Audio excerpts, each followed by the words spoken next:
Це 19 липня. In July 19, Ukraine Media Center Ukrinform continues its operation. My name is Vasyl Samakvalov and we're starting our event. We will be talking about the implementation of the anti-corruption policy in defense sector during the war. We will have a couple of panels, and during the first panel we have three very prominent, or I would say influential speakers who can answer this intriguing question for us. So joining us are Oleksandr Novikov, head of the National Agency on Corruption Prevention, Oleksiy Reznikov, Defense Minister of Ukraine, and Oleksandr Kamyshin, Minister for Strategic Industries of Ukraine. So let's start with Mr. Oleksandr Novikov, and he will answer us the question how to overcome the corruption. Thank you, dear colleagues, for joining this event. You know, and our anti-corruption policy became one of the co-founders of this event because the corruption in Russia is our friend, and in Ukraine it's our enemy. So overcoming the corruption, we will win the soonest possible. And the NAKC proceeded from overcoming corruption to building of NATO standards. We're moving towards transparency and faithfulness. We stand for faithfulness as an ethic category, and a category which defines the efficiency of any institution. But according to the decree of the president, Yaroslav Lyubchenko, my deputy, was appointed responsible for NATO building program in Ukraine, which means that the role of National Agency on Corruption Prevention increased in coordination with the Ministry of Defense and the Ministry of Strategic Industries of Ukraine as a facilitator for building faithfulness in Ukraine. Moreover, we deployed a unit in NAKC to build faithfulness in the Ministry of Defense of Ukraine. It's headed by Maryna Barinina, present here too. She has to ensure the integrity policy in compliance system in Ministry of Defense for implementation of the state program. Talking about the medicines, we prepared it the last year and the parliament approved the anti-corruption strategy, the medicines against corruption. It was the state program implemented by the government on the 4th of March this year. There is the plan for administration of those medicines. 35 measures will be introduced today by NAKC, so please get involved in their implementation. So I want to emphasize the loyalty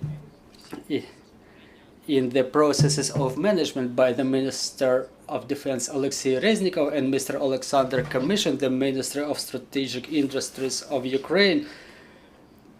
Moreover, upon the initiative of Mr. Kamyshin, we, in coordination with the new head of Ukrinform, identified the joint actions on implementation of integrity policy in Ukrinform, and integrity means the efficiency of the main defense company of Ukraine. So I'm open to the questions after my speech, so I want to give floor to Mr. Oleksiy. Yeah, we have an extensive platform here, defense and strategic industries and everything. Well, yeah, I have a couple of notes here. I will be ready for answering all the questions, but again, I want to reflect the speech of Mr. Oleksandr about the medicines administration as the head of parliamentary committee who helped to implement that program before it was considered by the government. There were battles, we were looking for compromises and solutions, but we finally made it. Mr. Oleksandr says about the medicines, but I would rather be talking about the protocols for treating diseases. It's not only about the medicines, because there is a number of stories that should be implemented by every state institution to to achieve a healthy organism, because in fact those are the metastases that prevents us from being a healthy country.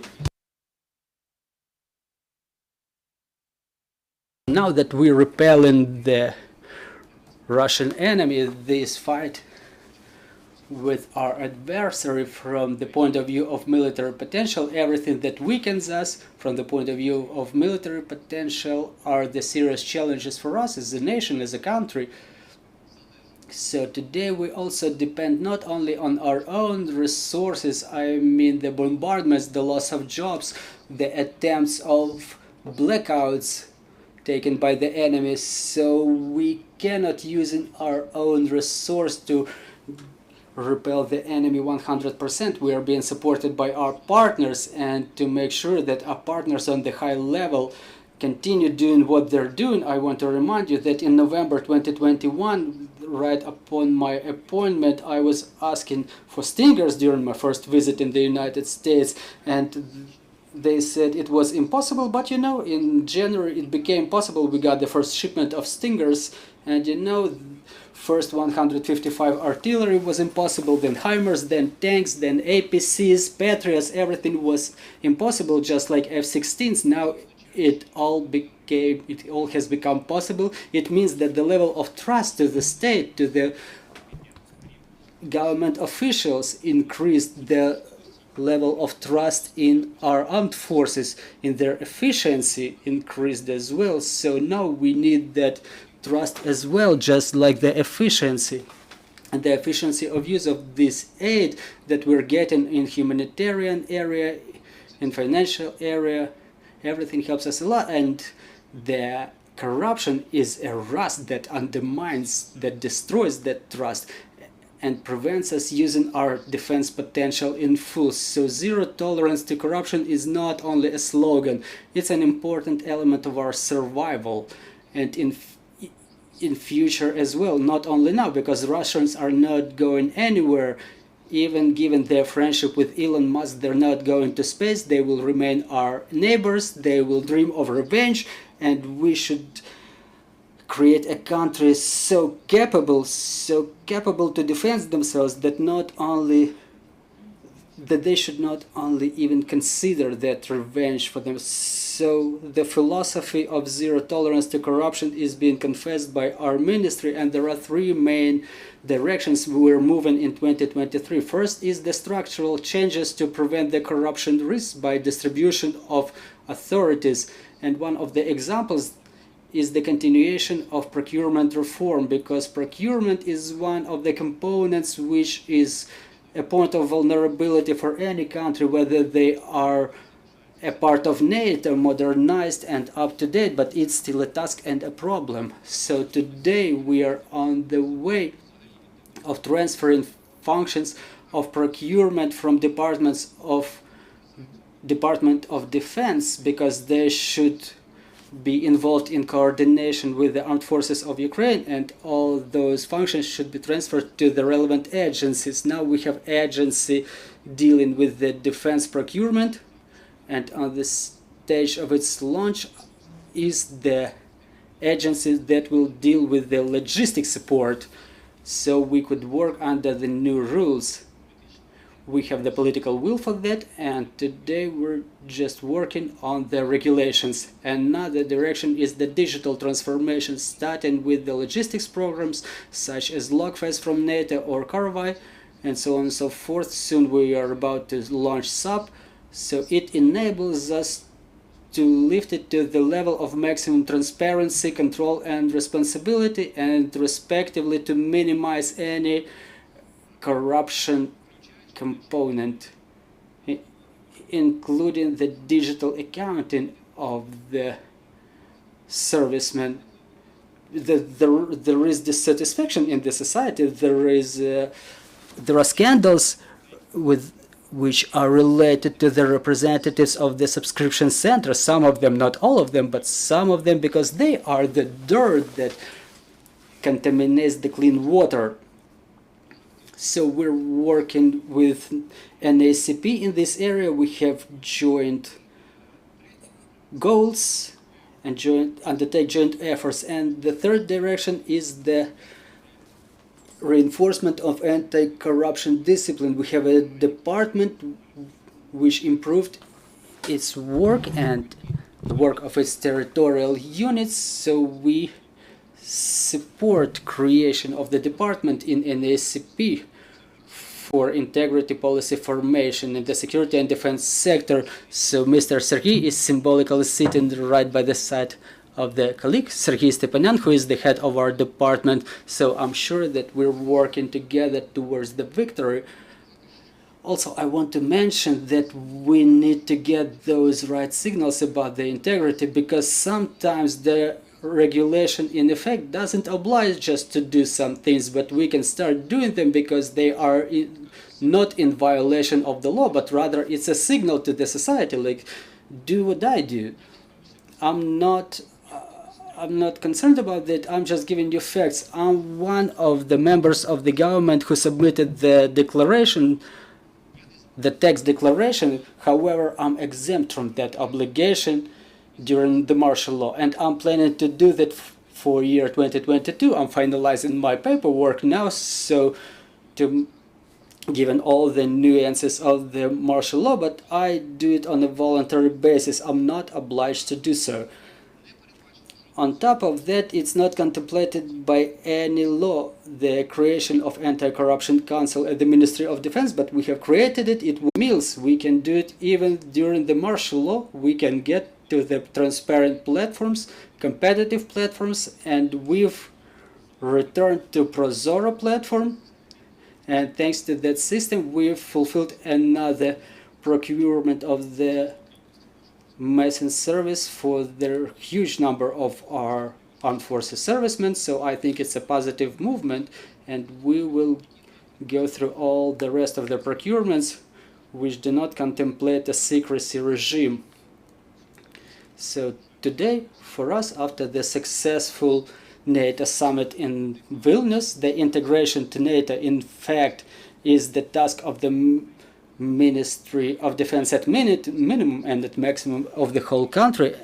And the Euro, when the political decision will be taken, it's not about the weapons, but also about the standards and procedures. NATO is not only a military union, but a political military union. This is why the ministers of defense and ministers of foreign affairs are represented there. So it's an alliance of two ministries of every country, every member country, because the Ministry of Foreign Affairs is responsible for political coordination, and the Ministry of Defense is responsible for coordination on a defense level. So NATO standards are important for us. Transparency, accountability, and prevention of corruption risk. This is what we need, not they need it. We need it for the future force concept, something that we need to build and develop today. For example, there is NSPA in NATO, NATO Support Procurement Agency, that we cooperate directly with.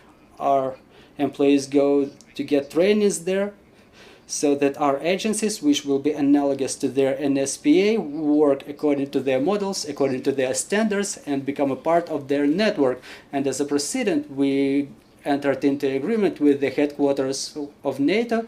After Vilnius summit, there will be a procurement review program implemented within 9 or 10 months for us, which will be developed by NATO specialists, the analysis, procurement, and improvement, modernization of our system. It will be not dealing with the logistics only, but with the armament and material too.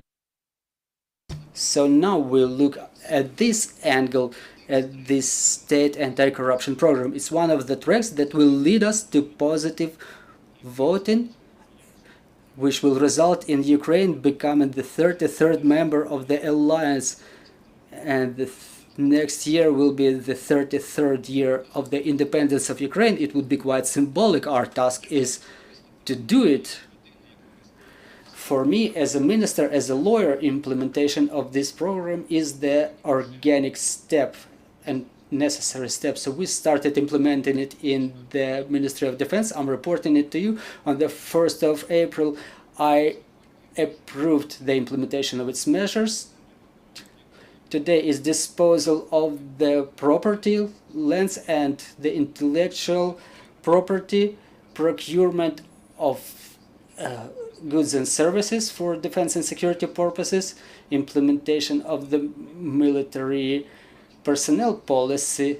We need to achieve 16 strategic results and implement 61 strategic measures. Since we perceive this building of integrity as a stimulus to action, I'm sure we will do it.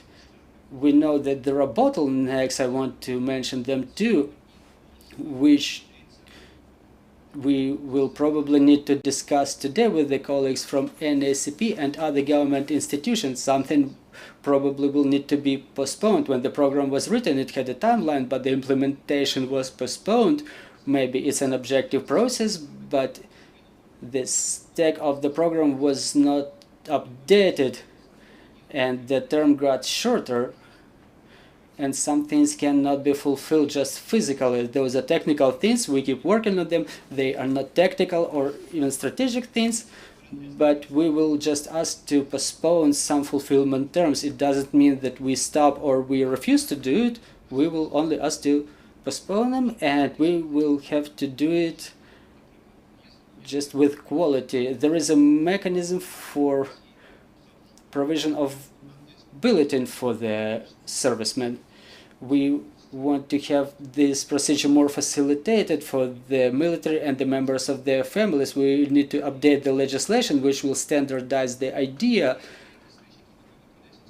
laid as fundamental to the program. So some things should be postponed after the victory. There will be a victory. So again, I want to get back to declaration. I have nothing to hide, nothing to conceal. Everything that I made, I was filling the declaration since year 1998. You can track all my proceeds. I was doing it voluntarily. I was submitting my declaration to the tax administration. But now, during the martial law, it's dangerous when the servicemen fill that declaration, because it contains certain lines that it's undesirable to be seen by the enemy. I think that this restriction regarding the servicemen is reasonable, it's clever. We should win first and then get back to the total declarations, so that we should maintain the balance between accountability and transparency and security. Those are difficult things, but they are realistic in my opinion. So for the time being, the program contemplates the automatized control with the help of GPS trackers of the transport that transports fuel. It's a normal story for the peacetime, but now we understand that the enemy may gain access to those trackers and they may damage the fuel trucks, so we cannot do it now. I hope we are heard. It's quite reasonable. Those are reasonable remarks. There should be no discussion around it. Again, as they say in the publics, as the young men say, we respect it. Fierce plus, together to the victory. I'll make a small comment. When the parliament was approving in the June last year the anti-corruption strategy, they allowed the Ministry of Defense to start its fulfillment after the victory, and the personal position of the Minister of Defense was not to wait for the victory and start working on building integrity in security and defense sector today, which means that we will build this integrity in the Ministry of Defense, and the same position is with the Ministry of the Strategic Industries of Ukraine. I'm proposing to give the floor to Mr. Oleksandr. I know that he's got some presentation with him, so let's proceed from the army to defense and security sector. I will tell you how we will build the anti-corruption infrastructure in the defense sector. So our main two goals is to build the efficient anti-corruption infrastructure in defense and security sector, and to monitor and control what's going on in the defense and security sector. I mean, in government-controlled companies. There was a long preparation of transformation of state concern into to the joint stock company. Now the state concern is transformed into a joint stock company. The supervisory board is being composed now. We work on both internal structure and organization. I mean, the supervisory council, in compliance with all the OECD principles, compliance and risk management, as well as an external infrastructure. I mean, the National Anti-Corruption Agency and Watchdogs Public, which will help us to become more transparent and efficient. We work on making defense procurement more efficient, more transparent. We work on preservation of on the security balance, and we try to develop the program of efficient disposal of government property. We're looking for a mechanism how to dispose of them in efficient manner, transferring them to the National Property Fund, and to continue developing. Well, that's it, and we're ready to proceed to Q&A session. If you want to ask a question, please raise your hand. We have foreign journalists here, just in case we have simultaneous translation going on. In case you need a headphone, so we can proceed to Mr. Oleksandr. The Minister of Defense was saying about some dirt that sometimes contaminates our clean water.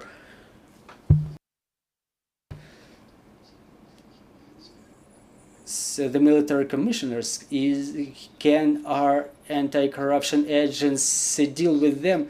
Now, upon the decree of the program initiated by the Ministry of Defense, within this quarter we intend to monitor the way of life of 100% of all the officials of the conscription centers, and now we already have some results. Just today there will be an opinion forwarded to the agency about the illegal enrichment of Odessa Regional Conscription Center. We were discussing it with Minister of Defense. It's in fact the record opinion of the identification of the facts of illegal enrichment, 188 million.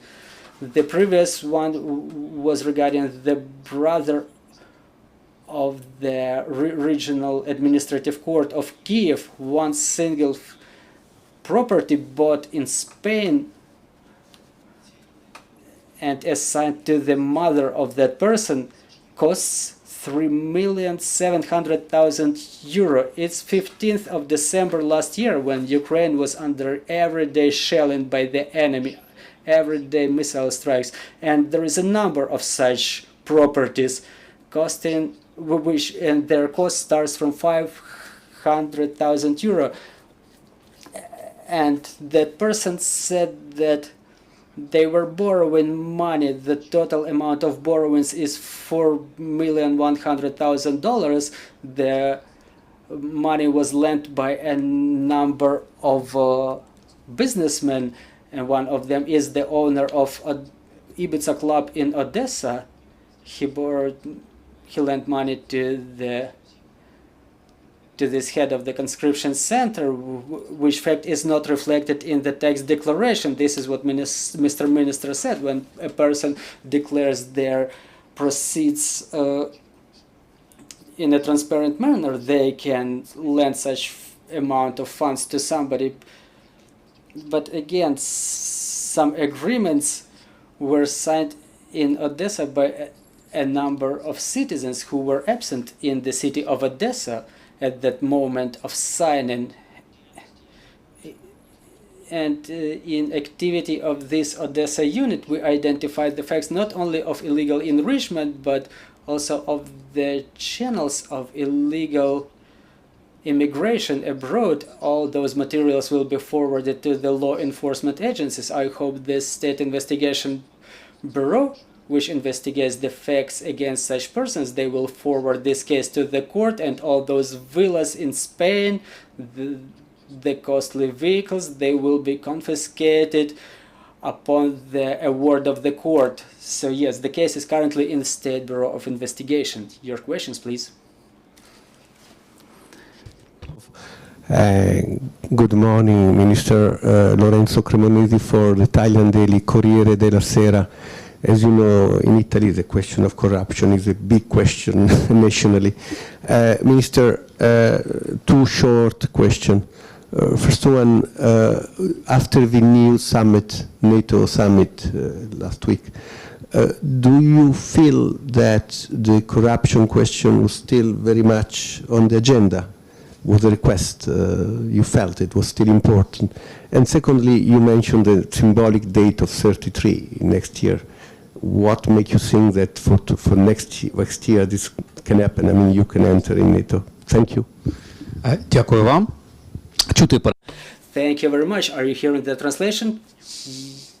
Well, it's my pleasure to tell you that I was personally attending Vilnius. I was a part of the delegation headed by Volodymyr Zelensky, the president of Ukraine, and 2 days that we were staying there, the communication was on the bilateral meetings with presidents and prime ministers of the countries, and all the sessions that we've attended, the word corruption never sounded as a requirement to Ukraine. It means that our institutional efforts, the efforts of the parliament, of the newly established anti-corruption bodies, those that were launched, well, for example, NACP exists for a long time, and the new appointment of the new management in NABU and the anti-corruption court, and so on and so forth.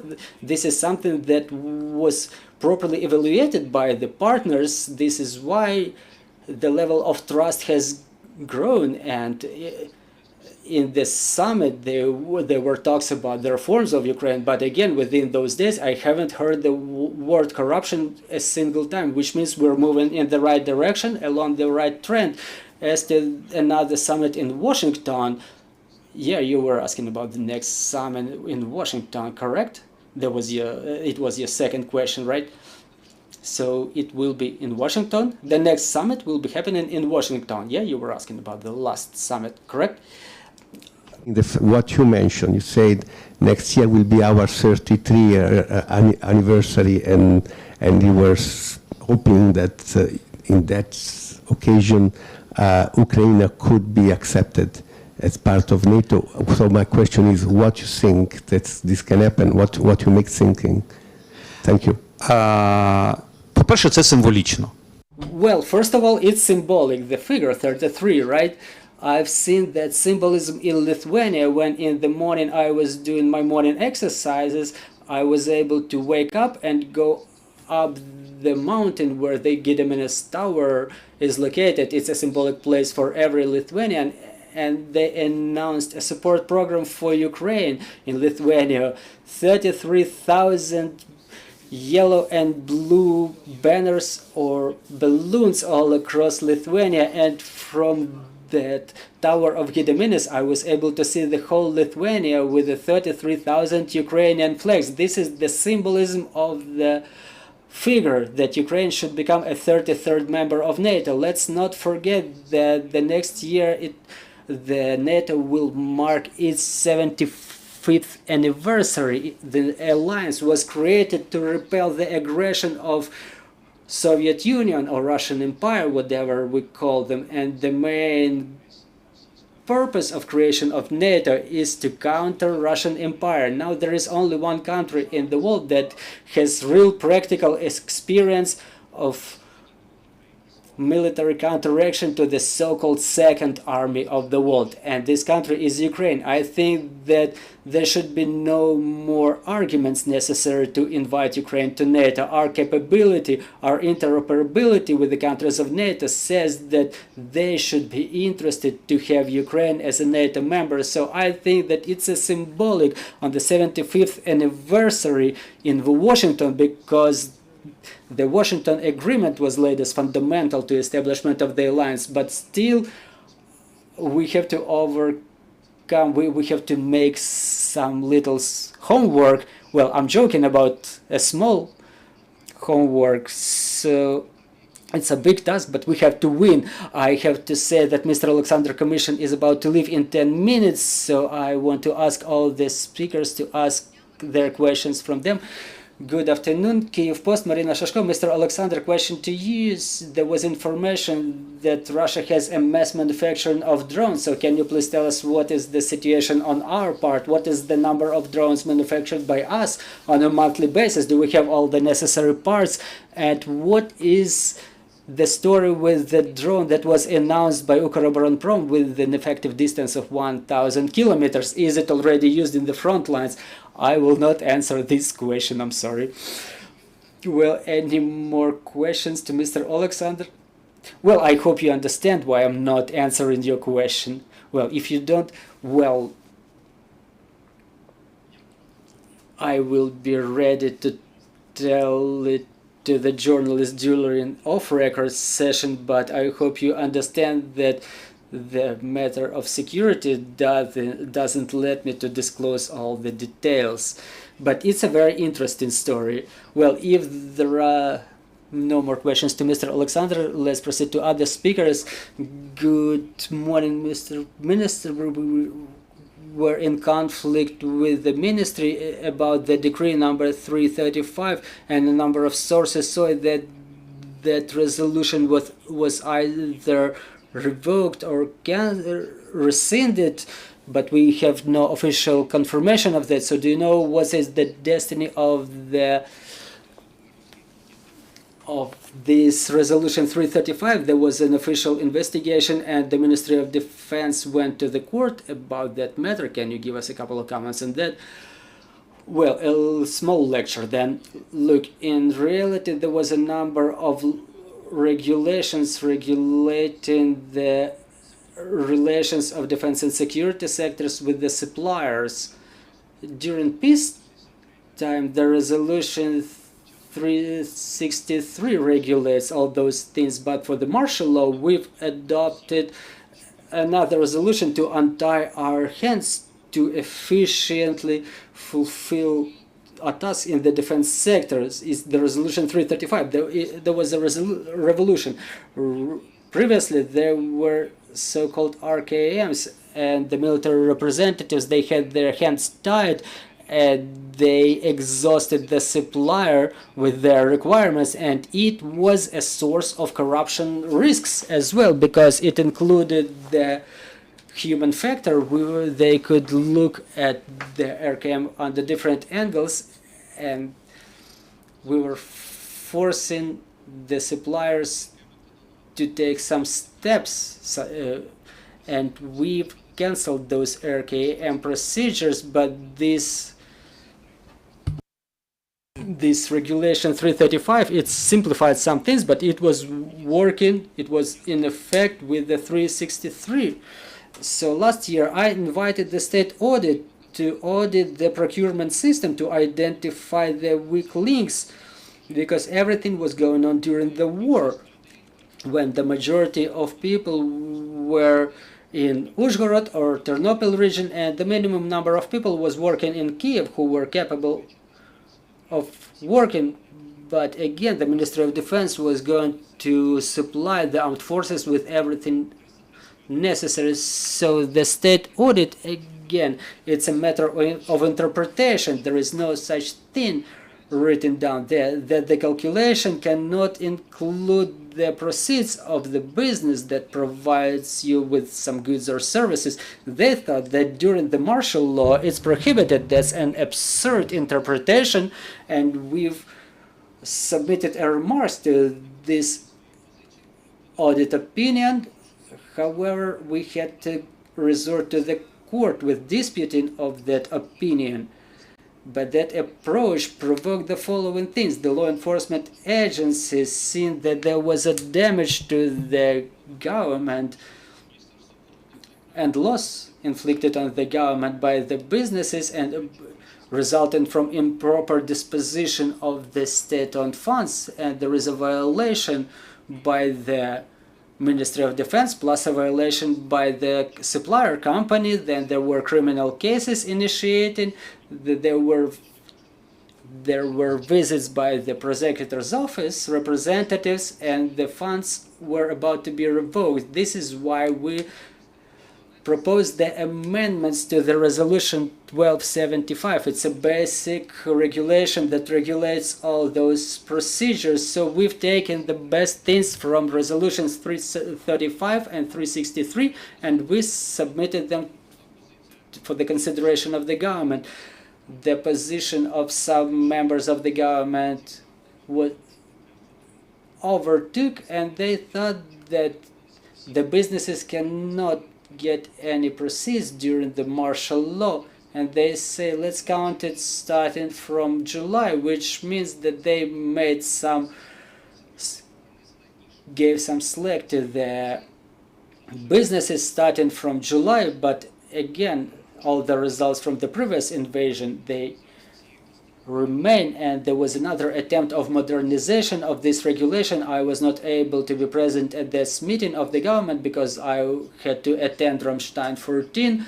My deputy was attending that meeting. There was a meeting with the Prime Minister. We reached agreement with the Ministry of Economy, Ministry of Finance, and the Ministry of Economy had to amend that resolution. So again, I did not attend yesterday, so we would be able to see the final text after the final wording after it will be put together. I cannot tell you that everything is fine before I see the finalized wording, but I think that there are still risks because the Ukrainian businesses are deprived of the same rights as the foreign suppliers have. What we need, the license, the quality, the goods, starting from cannon to the personal body armor. And when we ask the Ukrainian manufacturer, we start torturing them and we force them not to make any proceeds, not to create jobs, not to pay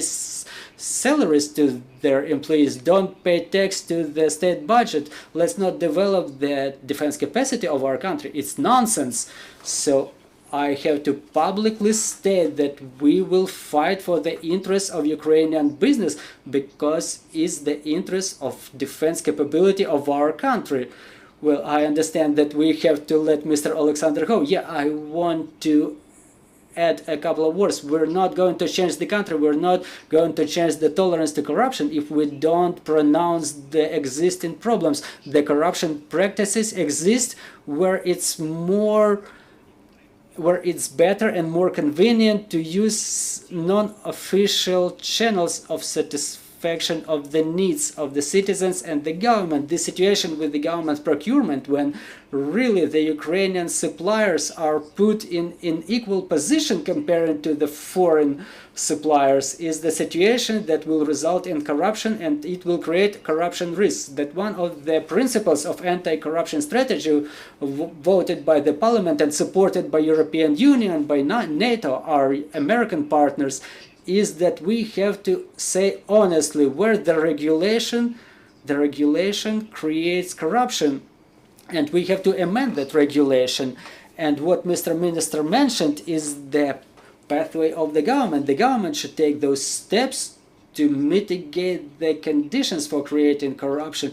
The representatives of some suppliers and manufacturers are present in this studio, and they experience this situation on themselves when they are forced to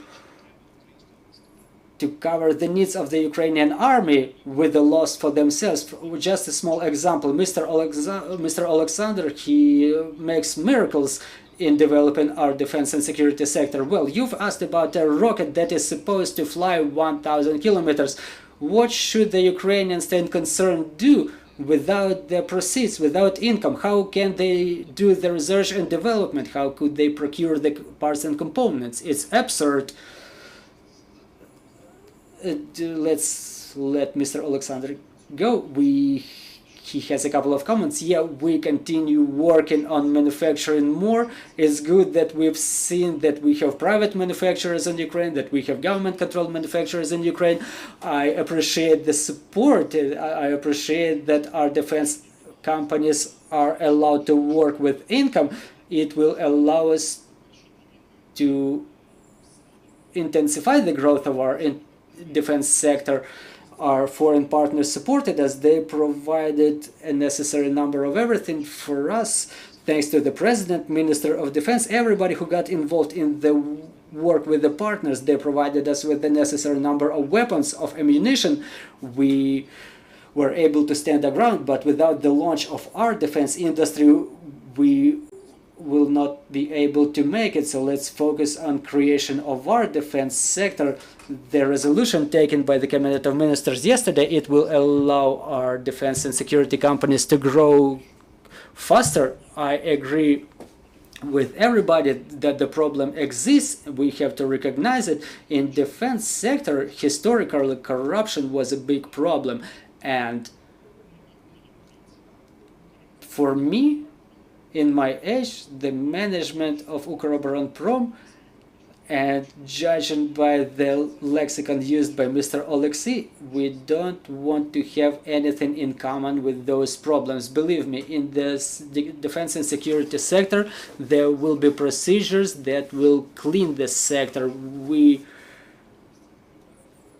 are ready to see the problems and we are ready to fight them. The recognition of the problems is the first step. We are ready for that, but without that sector clean, we will feel it very difficult to continue to carry on, and we will rely on watchdogs support, we will rely on the support of NAKC, so let's work. Thank you.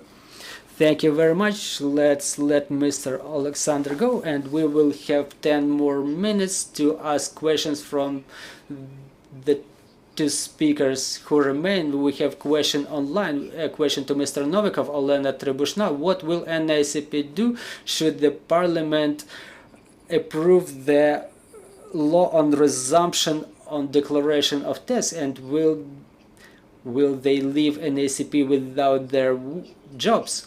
Well, we haven't seen the finalized edition by the Ministry of Justice, but the one that we were responding to last week, in fact, will ruin any responsibility for non-declaration of property, for facts of any property concealed, and it will allow such persons as the one we were mentioning today to abuse their authorities without any control. I hope that this week we will receive the finalized draft law by the Ministry of Justice that will ensure the situation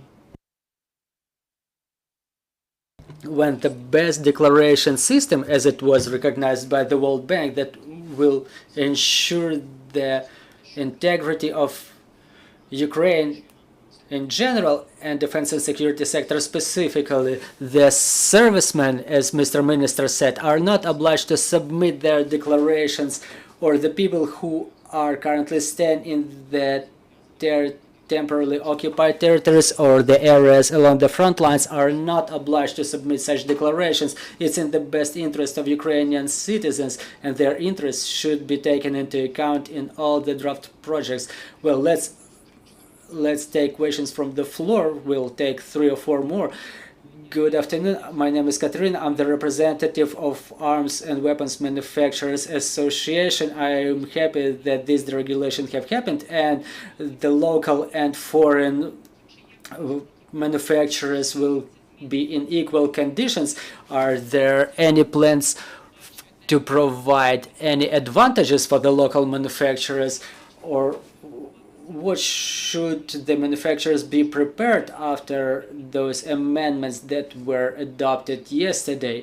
Well, during the meeting we were discussing at least the pilot project for the resolution which regulated manufacturing of drones. There was a 25% income contemplated, which was satisfactory for Ukrainian manufacturers, and we were discussing it during the meeting that wording will be like that, but again, I haven't seen what language was voted, what wording was voted before it's effective. But we don't stop at that. We will continue beating that rock. We're allies here. Let's take Israel as an example. They have a fantastic development of their defense and security sector. They're being respected for them, and they're being helped more for that. And they are becoming more independent thanks to that. We have no other choice than being independent. We have to manufacture our weapons, our helmets, our personal body armor, everything ours. We have no other way. Good afternoon, Maryna Shenkarenko, Ukrinform. A question to Mr. Novikov. Recently there was information that NACP submitted some remarks about the draft law about the resumption of declarations. So can you tell us about those remarks? Well, war is not time for everybody to help the armed forces and to work for the victory. During the war, we've identified multiple facts of illegal enrichment by some persons, including using the procedures of procurement, corruption, using the documents that allow immigration abroad. And I want to thank Mr. Minister of Defense. The government committee mitigated the risks for crossing the border. However, the government refused to approve it. So there is a corruption at this point of border crossing. And the biggest number of illegal enrichment cases was detected using the practices of illegal crossing the border. So in fulfillment of the memorandum with IMF in July, the tax declarations will be resumed, the obligation to submit such declarations, and two standards that are contemplated that might ruin the declaration process are the standard that allows not to indicate the address of residence of the declarant, and the standard that allows to resubmit amended declaration, and such persons would be exempt from liability in front of the society. So we have two more questions, and we will have to thank you because we will need to continue our work. Nikita Galka, Suspilne Molinina. Good afternoon, Mr. Minister. It's not about corruption, but adjacent topic. Lately, the Ukrainians are talking a lot about the UAVs, and we talk about the manufacturing of Ukrainian UAVs. There is certain problem existing you may know about, and the majority of the Ukrainian UAVs is manufactured using the foreign supplied components, and the manufacturers say that those components are being additionally taxed as they cross the border. So my question first is, what is your attitude to this? What is your opinion on that? And are there any negotiations with the parliament, with the ministry, to remove that taxation standard which increases the cost of every single UAV, which increases the cost of defense of our country? It would be a good question to Mr. Kamyshin, by the way.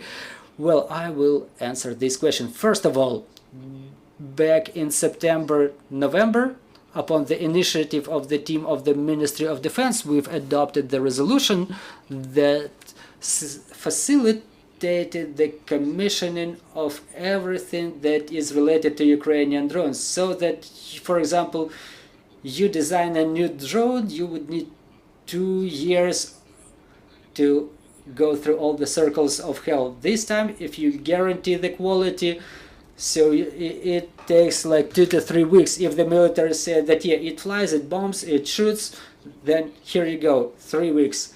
Another breakthrough was in coordination with Mikhailo Fedorev, my colleague from the government.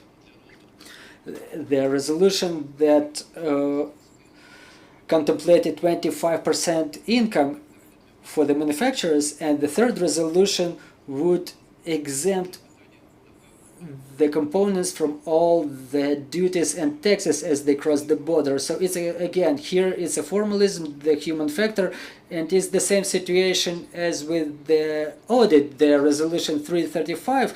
It does not contemplate the absence of income for the manufacturer, but they thought it's so. So please call our hotline or call to the Ministry of Finance, because they oversee, they supervise the customs, But anyway, I have to take a look at that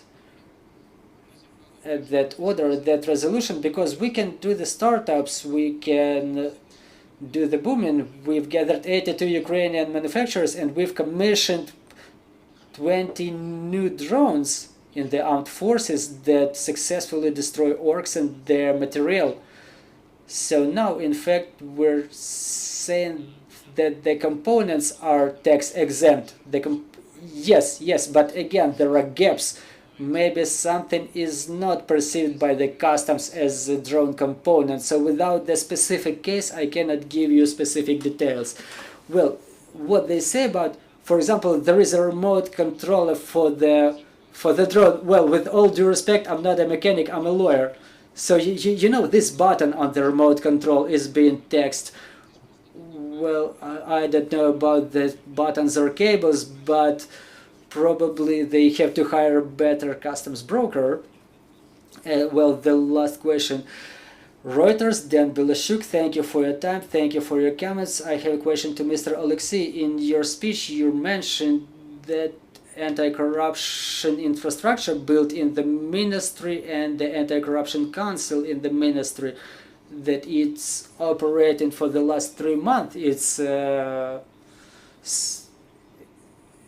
a serious period. Can you give us any example of their work? Have they managed to cover anything, any specific problem or any risk, or were they able to provide any recommendations about some risks that would be unknown without the work of that council?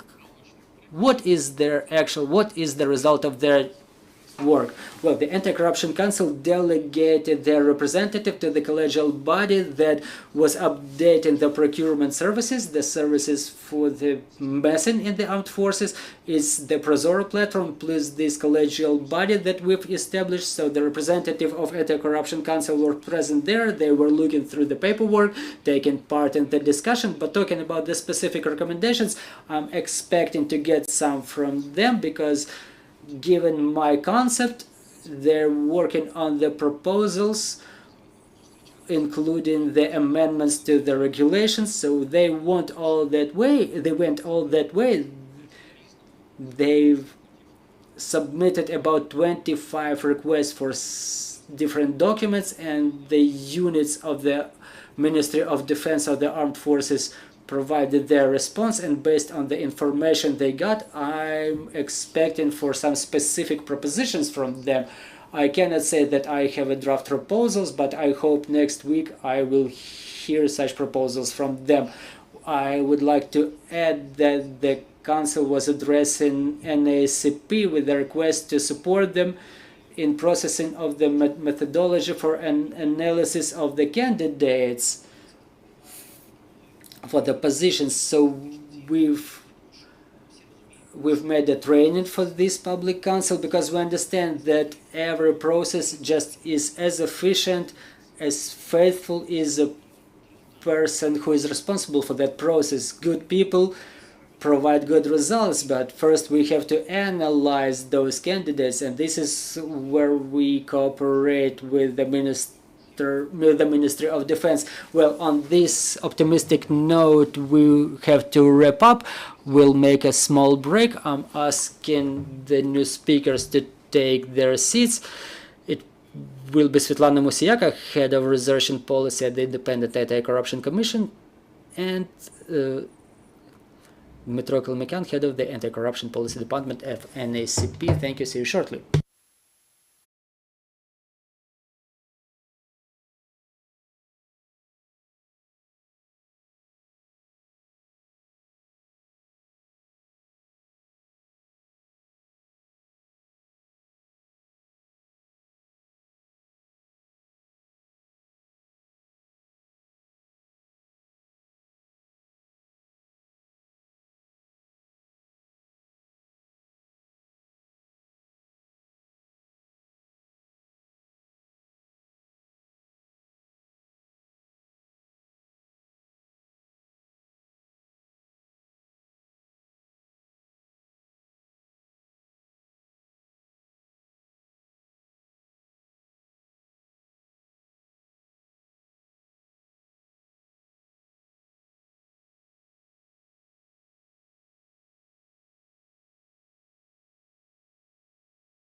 Раз.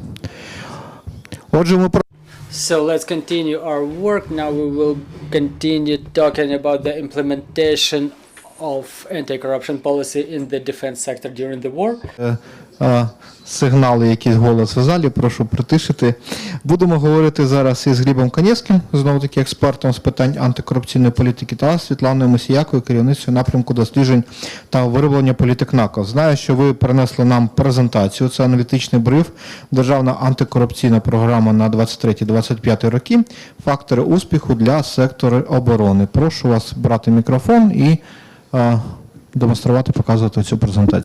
Please take the microphone and demonstrate the presentation. Good afternoon, ladies and gentlemen. Thank you for finding time to join us. And in continuation of what was said during the first panel, I want to focus on two things. First, we have to fulfill what's contemplated by state anti-corruption policy, the priority tasks, specifically during the wartime, but we realized that the strategy of fulfillment of these or those measures should be adapted to the realities. So we've analyzed with my colleague those measures, and we've checked them from the angle of to what extent is it possible and in what status they should be implemented during the wartime, during the martial law. So again, anti-corruption program, it's segregated the 5 key problems of the defense sector. First, it's non-transparent and non-efficient disposal of different types of properties, including the real estate, intellectual property, intangible assets, the things that were mentioned by Mr. Minister. And there are certain types of property that are excessive, there are types of property that are being disposed of in non-efficient manner, and instead anti-corruption program, there is a focus on that.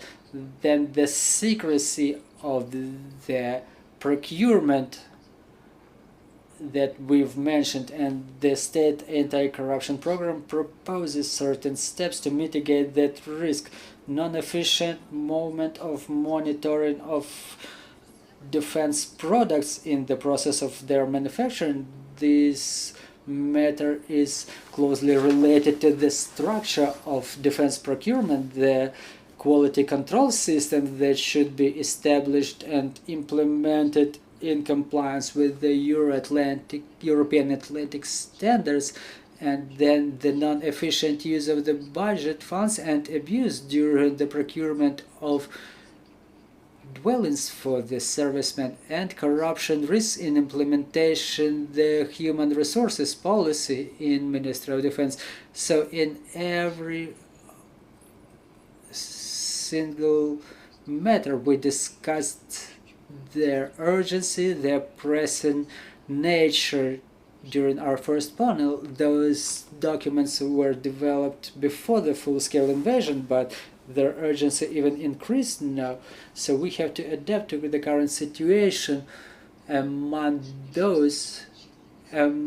more than 60 steps of the anti-corruption policy in the defense sector, we've analyzed the 35 key steps, and we've realized that the success of those steps depends on the number of factors. The use of the efficient system of process management. We understand that we have very limited time for implementation of those steps. We understand that there are more tasks to be fulfilled by the responsible individuals. So we understand that to use the time and resources in the most efficient manner, it should be planned properly. Yet another factor is the proactive monitoring of efficiency.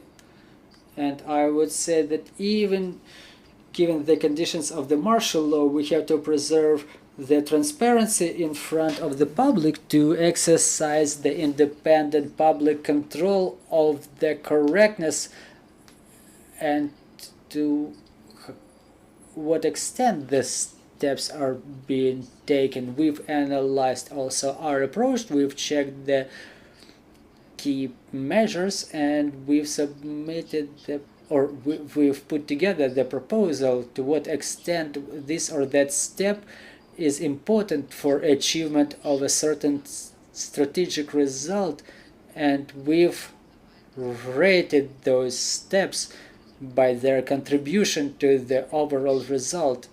And the biggest and the last thing is the necessity to correct the step-by-step plans of implementation of steps by the level of their vulnerability. What is the level of their vulnerability? We've seen that the steps that were formulated in the majority of cases contemplate the creation and development of information and analysis system or creation of a large massive of data or the maintenance of some registers. It's a big component of information security of the state, and obviously in some cases it's important to take necessary prevention steps so that the enemy cannot use that information. So according to our analysis, we've proposed to grade certain measures. Some of them have high level of vulnerability. As I mentioned, is the analysis of large masses of data, promulgation of certain information. So we propose to continue or to start fulfillment of those measures, to start developing such systems, but to commission them in full to provide the public access to such masses of data only upon our victory. The mid-level risk measures are usually the development of some regulations, audits. It's a sensitive information as well that can be restricted during the martial law, but again I want to stress that we have to fulfill all of those steps. But the majority of the steps in the state anti-corruption program, they don't need any corrections and they can be fulfilled without any specific adaptations. Then I want to just demonstrate an example of those measures that were classified as the highly vulnerable, the information and analytics system, the system of monitoring and accounting of the consumption and accountability for the consumption of fuel, the database of intellectual property to be created in the sector of defense, the automated system of accountability of for residences of the servicemen. So those are the steps that have a high level of vulnerability in terms of access to the information. The mid-level risk are those measures that are aimed at development of some regulations, and then I want to ask Hleb to focus on some of those measures in detail. Thank you, Svitlana. Today we talk a lot about the state anti-corruption program, about the measures taken in the defense sector. Now let's look what are those measures. Well, the 65 of those that exist, or those 35 that we've picked as the key steps, only the key steps that demonstrate to what extent this document and its implementation is important. It's not just the prevention of corruption, it's certain way a reformation of the procedures where those measures will be implemented. So before we start talking about the measures, I want to give some understanding of this anti-corruption program. So NACP, in all the stages of the preparation of those documents, they were engaging the public and analytic center State Watch that I'm heading and other civil organizations. We were able to submit the proposals in all stages. We could make amendments to the program, and now it's about to be adopted by the Cabinet of Ministers of Ukraine, and in our opinion it's an example of a democratic control of the implementation of anti-corruption measures in the defense sector. Another position is that now there will be a monitoring in place. It will be exercised as it was said by the stakeholders, the main stakeholders in this process, Mr. Novikov, Mr. Reznikov, Mr. Kamyshin. They confirmed that with certain remarks the monitoring measures will be implemented in the defense sector, and the public now has an ability to monitor the results of that work. So it's important for the expert community to sort out what are those measures and when they are about to be implemented. And the last key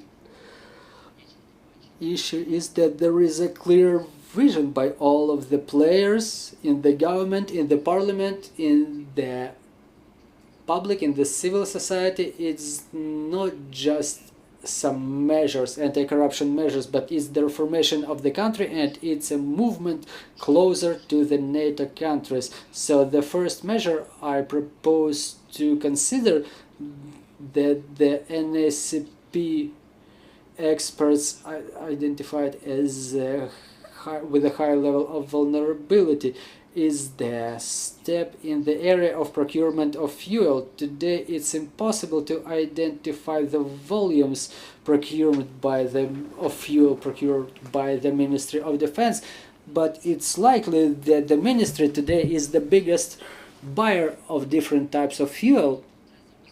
And to ensure the anti-corruption policy efficiency, the anti-corruption program contemplates such a step as implementation of the automated system of accountability and consumption and identification of the quality of the fuel.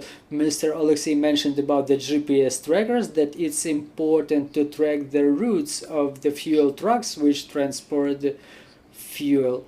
And one of the steps can be implemented only after the termination of the martial law. Well, the public completely agrees with the correctness of this statement, but this step also contemplates the preparation of certain regulations. It contemplates the preparation and testing of the software to launch this automatic monitoring and accountability system. And in our opinion, the preparation of the paperwork and preparation of the information program, which is an extremely difficult and difficult task, is possible during the martial law, but the commissioning, the full commission of the system as a mandatory, so it's used by all the units, all the military bases, all other military formations. It's possible, and Mr. Reznikov can corroborate it. It's possible after the victory, after our victory, after the termination of the martial law. So procurement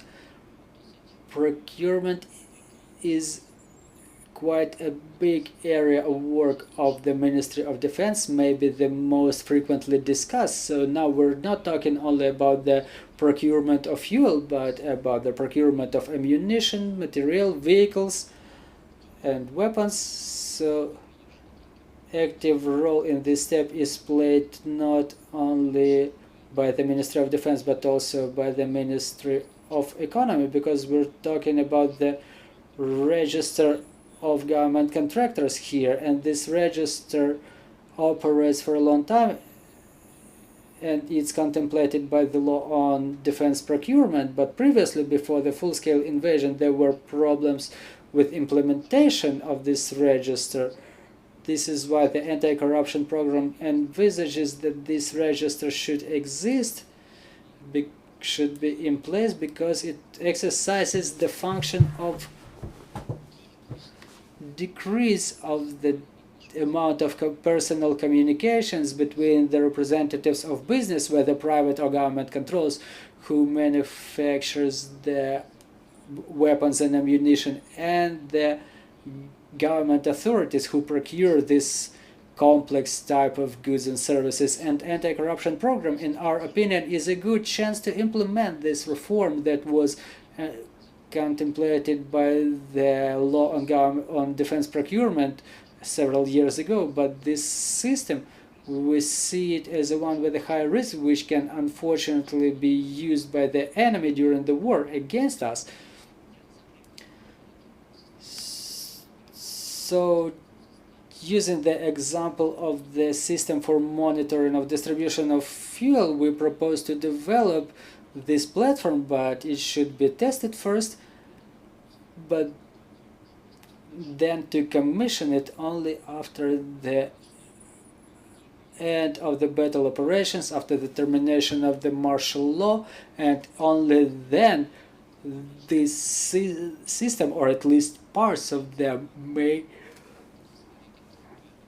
may become public. We were focusing our attention on such thing as intellectual property during the previous panel. The panelists were mentioning about the procurement of the newly designed technologies, that those processes were expedited during the full-scale war, and they are about to be expedited even better.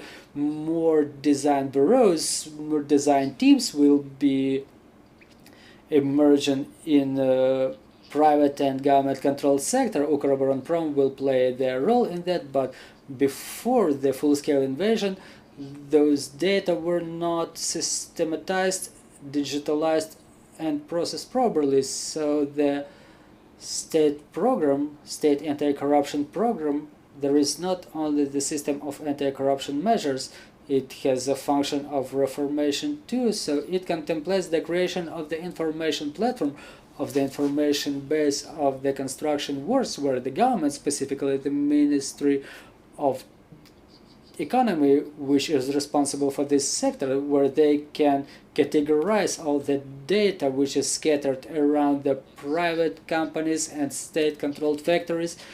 But again, this step envisages the training of new teams, the development of the system that can be tested but commissioned only after the end of the battle operations.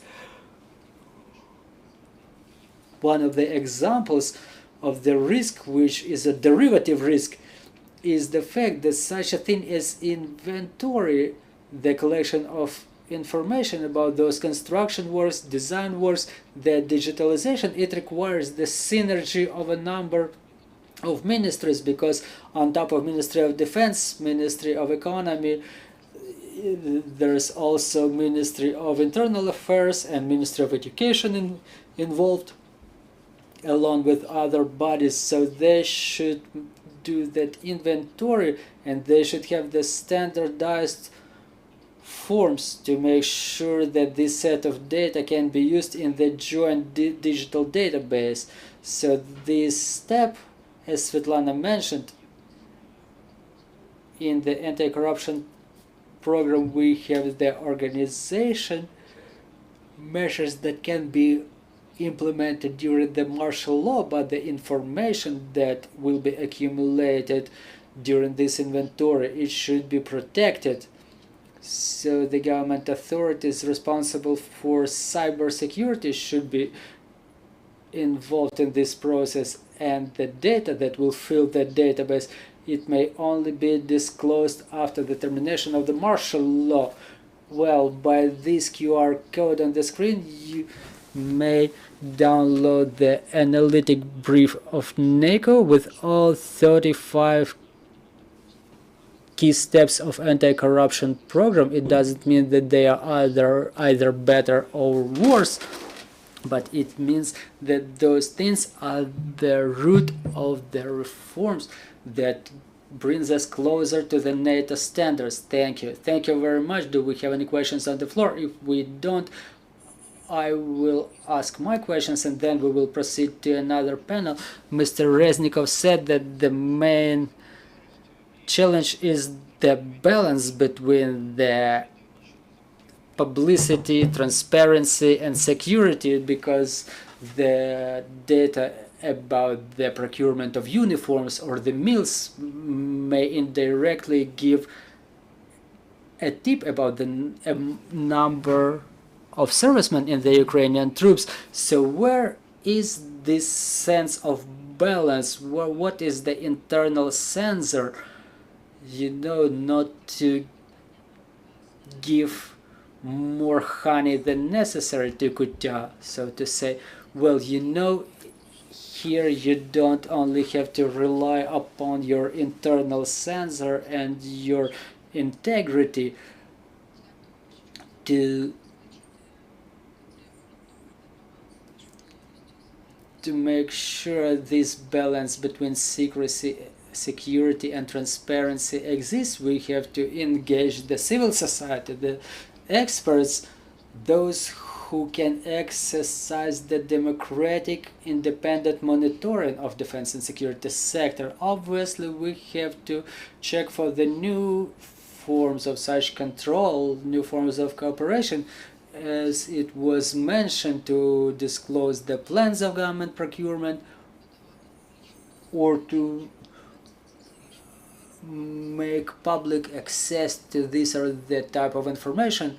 That should be a balanced decision. But again, this example of anti-corruption council at the Ministry of Defense, I can tell you for sure, because the head of our organization is a part of this council. So the example of such civil advisory body says that we may find the mechanisms of cooperation that will be efficient, and they will provide for such balance between transparency and secrecy and security and reducing corruption during the martial law. You have something to add? Well, I can give you a small example based on the anti-corruption program. During previous panel, this problem was pronounced that the Parliament allowed the anti-corruption to postpone the anti-corruption program in the defense sector until the end of martial law, but the Cabinet of Ministers didn't want to do it because the key subjects were not against. They were supporting this idea that those steps should be taken.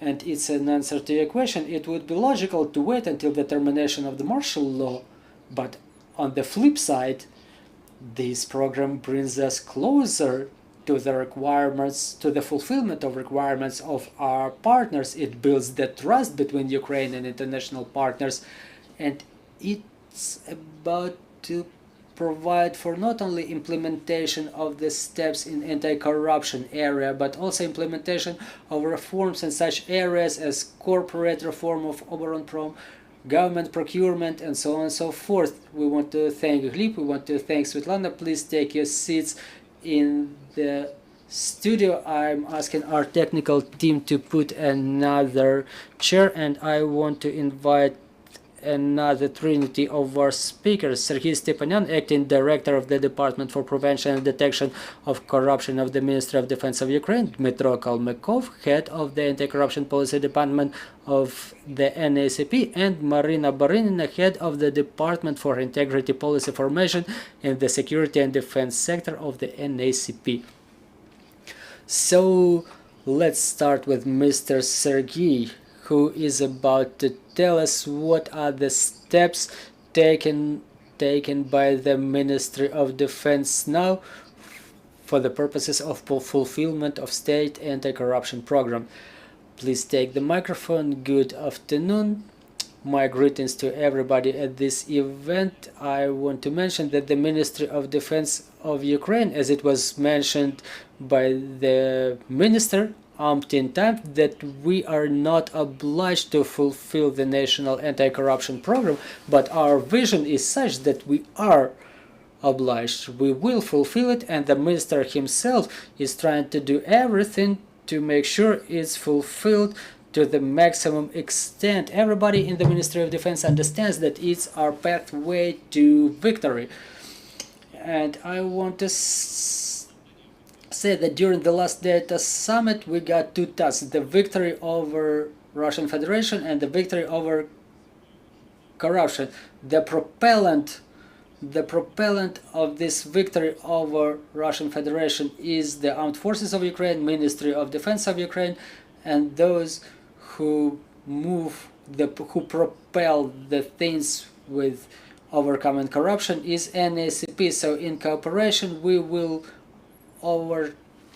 overtake Russian Federation. It's not so complicated, and then we will overcome corruption, which is a little bit more complicated, but we will deal with both tasks, which are our homework given to us by Mr. Stoltenberg and other officials of NATO. So to fulfill the second task, fighting corruption, we've started working with it way before the summit. It's terrible that I'm saying that we started working beforehand, so we keep working with it all the time. So to fulfill the first task, how do we fulfill the anti-corruption policy of the government in the Ministry of Defense? There was a plan, there were persons responsible appointed, and we're just following this plan now.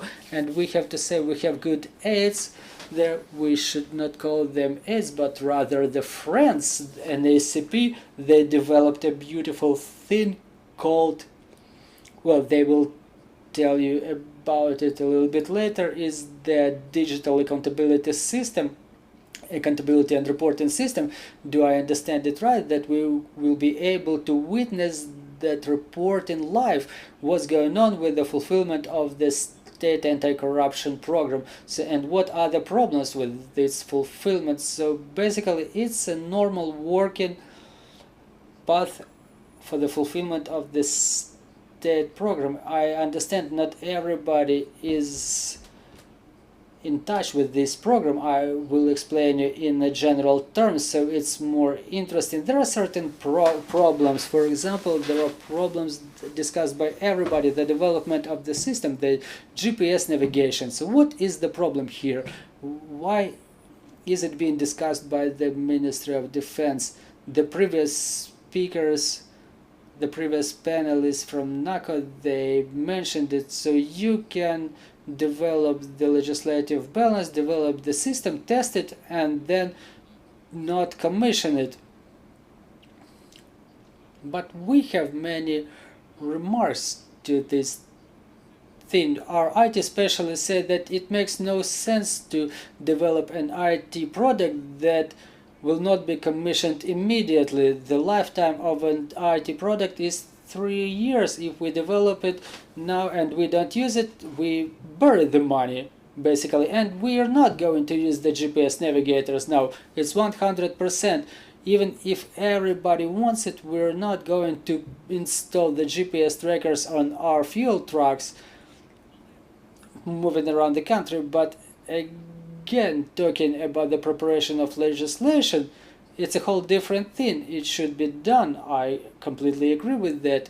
And the whole thing, the whole implementation of the state anti-corruption policy, it's expressed in details. The minister was mentioning it. Both us and NAKC, we all want to do it. But there are certain moments, certain details that prevents our advances in those directions. For example, there were terms set in that program for development of such steps by the Ministry of Defense. For example, the steps should have been fulfilled in March 2023, and this is exactly when the program was adopted. So it's a lengthy process. Everybody understands that it's physically impossible. Some time is required to develop the regulations. This is what we're going to fulfill with NAKC. We've submitted a letter to amend those terms in the state anti-corruption program. So how those changes will be taking place? We will have a working team we will discuss the things, and this is how we will achieve the victory over Russian Federation and over corruption. I see no substantial problems there. The Ministry of Defense will fulfill the tasks vested in it, save for those steps that are impossible to fulfill during the martial law. Also, I was listening to the panelists. I have certain remarks. It may not be very much related to anti-corruption program, but the head of NACP said that he signed the reasonable opinion regarding the Odessa head of the conscription office. You know, is the news of the day that his way of life did not correspond his income, declared income. So I'll tell you the news of the day, so that nobody think that it goes beyond the Ministry of Defense. We actually initiated, the Ministry of Defense initiated this inspection of the way of life of this head of the conscription office. It was initiated by the Ministry of Defense, but I have to say that there are no things in our country that work like this. The things don't work like this. Yeah, the people want them to work like this. Yeah, but so the Ministry of Defense identified the problem. They initiated the inspection. We submitted letters to NACP. There was a criminal case initiated. It was initiated by the State Investigation Bureau. The state bodies started working. Some results were seen, and the case is moving. But you know, there are no quick solutions. So the quick solution is let's kill all the corruptioners. No, it doesn't work like that. Everything works in the state in a systemic manner. We have to build a system, and then it starts working. In the same way as the head of NACP said, like, one institution has seen it, they submitted letters to another institution made some inspections, they've produced a reasonable opinion. This reasonable opinion will be forwarded to another institution, and this is how the government machine works. It doesn't work any other way, because it wouldn't be a state machine otherwise. Another thing I wanted to add, I was listening to the speakers.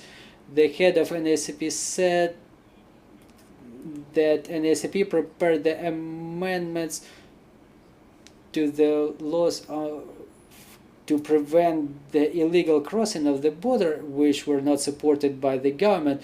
I was attending the parliamentary committee that was headed by the Minister of Defense, and the Minister of Defense supported all the proposals by the NACP. And there is a practice in the Ministry of Defense. We are responsible for defense and security. We're responsible for the victory over the Russian Federation, and NACP is responsible for destruction of corruption and elimination of corruption, and we support all their proposals, and the Ministry of Defense was voting to support that proposal. And about the declarations, the Ministry of Defense, we were submitting a number of letters to NACP and to the Parliament. There are processes underway. If somebody does not understand why are we against declaration of income of the servicemen, generally we are pro-declaration. We think that the government officials should declare their income. Our Minister of Defense, who is not obliged by the legislation, is one of the people who submits the tax declarations voluntarily. He's not obliged to do so, but he still does it voluntarily, so that everybody understands.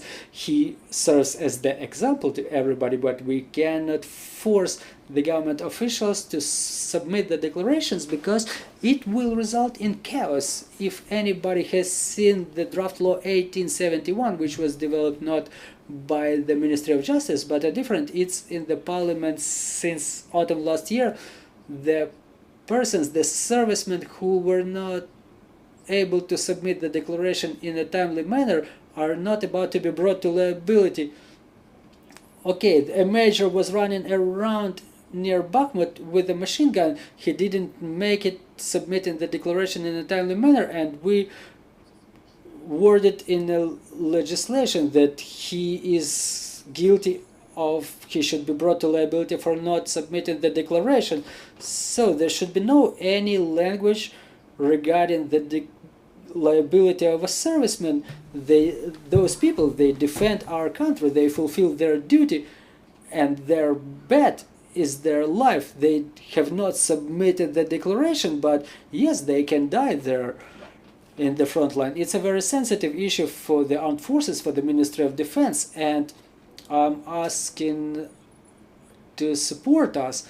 There is the problem with such category of people, the problem with their ability to submit declarations, with the problem with their own security and security of their families. This is what I wanted to say, and I'm ready to answer any other questions. But meanwhile, I want to give the floor to... Yes, let's proceed to the architects of the state anti-corruption program. Dmytro Kalmykov, head of the anti-corruption policy department of the NAKC. I was responsible for development of this program in the government, and I'm responsible for its further coordination and monitoring.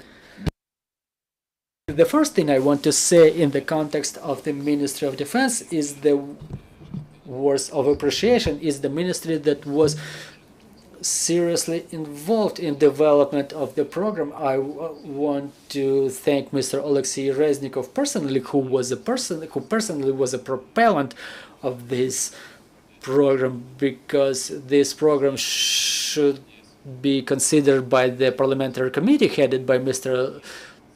Reznikov, and his input is his personal success. It's our joint success. And it was my pleasure to hear about the approach by Mr. Minister when he, in his position, all the words starting with impossible or we cannot, he turns them into possible and yes we can. And it's not only about the weapons supplied to our defense and security forces, but it's also about the anti-corruption measures. We've been hearing for a number of years that the creation of the procurement agency is impossible. And now somehow Mr. Oleksiy says that this institution, this agency is established, that is about to fulfill the functions that to decrease anti-corruption risks, which is a great pleasure to hear. And the Ministry of Defense, in our opinion, demonstrates an exemplary behavior in part of the study and processing of the anti-corruption program. The ministry has a plan for implementation approved. So there is a political will and acceptance on the top level, so we expect significant progress in fulfillment of all those provisions. But again, we take into account all the proposals expressed by Mr. Serhii, Mr. Oleksiy, but the anti-corruption strategy was developed before the Russian invasion. It did not take into account certain martial law nuances, like those GPS navigators that were mentioned today on the fuel trucks. Well, I think that everybody who attends this press conference today will know about the GPS trackers. Yes, so national agency is open to proposals. We got your letter yesterday, and we also initiate the creation of the working team where we propose to discuss those proposals and develop a joint plan of actions that will be implemented the soonest possible, and it will be efficient to the maximum extent. So thank you for the constructive position, but I want to talk about my thing. We were talking today a lot about the defense and security sector, about 75 steps to be taken in this sector, but looking at it broadly, the anti-corruption strategy and state anti-corruption program, they require from 109 bodies and other government authorities and agencies to solve 72 key problems for prevention of corruption in 15 priority areas. So to solve those 72 key problems. The anti-corruption strategy contemplates achievement of the 272 intermediate results, and to achieve them, all those bodies and agencies have to implement 1,187 steps within 2.5 years. It's a tremendous amount of work, tremendous amount of communication about the condition of fulfillment. So it's a key challenge for us as a body, which will further on coordinate and monitor the evaluation of the fulfillment of the program by proper collection of information, its visualization in the system that may serve as a propellant for the program for both society and the state. So we've learned all the key strategic documents existing in the leading countries of the world, specifically the instruments of monitoring and evaluation of the indicators. We've learned the best information products that are able to visualize the condition of fulfillment of different documents, and we've prepared the concept based on which we started developing the information monitoring system. Within the year starting from September last year to May this year, we were working actively in this area. We have developed the system, and the system is made of two key parts. One is an internal part or closed part, which can only be accessed by the entities that fulfill the program, and another part is open part, a public part. So the internal part is already commissioned, and now the bodies and agencies start submitting information to the system. This information will be processed and generalized until the 16th of August, and on 17th of August the public component will be commissioned, and the public, the civil society, will be able to see the dynamics of fulfillment of all the steps of anti-corruption program. Then in future, the system for monitoring and coordination contemplates 11 quarterly monitorings upon each reporting period, then 3 annual evaluations in the first quarter of year 24, 25, 26, and then the final evaluation of efficiency of implementation the program. It will be a summary document that will summarize the success of the program implementation that will be laid as fundamental for the further development of the state anti-corruption program. So what were the key tasks during the development of this program? We wanted to create the tool that will be of help to the entities which fulfill those steps, which will be able to distribute those measures taken within every institution. We wanted to create the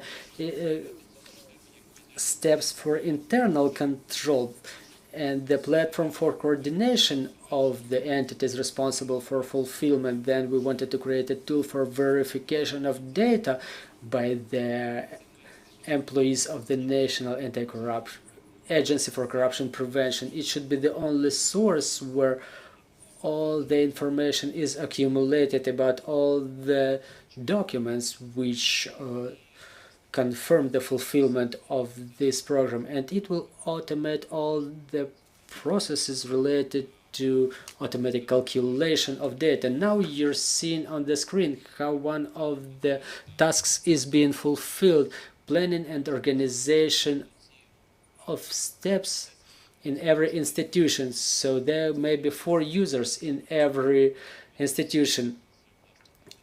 The first role can be fulfilled by the minister or the head of the ministry, then authorized managers, those are the state secretaries or deputy ministers, and third key role is the implementator. So those are the heads of the structural units, the heads of the departments which fulfill those steps within the ministry or organize the fulfillment of that step. And there is a fourth role: the coordinator is a person who will be responsible for training, organization, arrangement as a liaison between the institution and NAKC. So this system allows the head to distribute all the responsibilities, and the deputies will distribute those responsibilities among their subordinates. Then the system contemplates a number of processes. Here on the screen you see a simplified version of how it's going on. At the first stage there is coordination between the implementator and deputy ministers. So the implementator during quarterly monitoring reports to the deputy minister about the condition of fulfillment of the step, and the deputy minister verifies the information and confirms the correctness of data, and then this information is being submitted further on, or otherwise if they don't agree they return this information to the implementator with the relevant comments what should be added. Thus, on this stage there is internal institutional control on the level of deputy minister, the control of efficiency of fulfillment of every step. Another step is the information coming to the representative of NAKC. They get familiarized with that information and they will confirm the fact that this information is true and sufficient. In some exceptional cases, should it be insufficient, there will be a need to add some documents, and the representative of NAKC may require to provide some additional information, and then the results of the monitoring will be made public.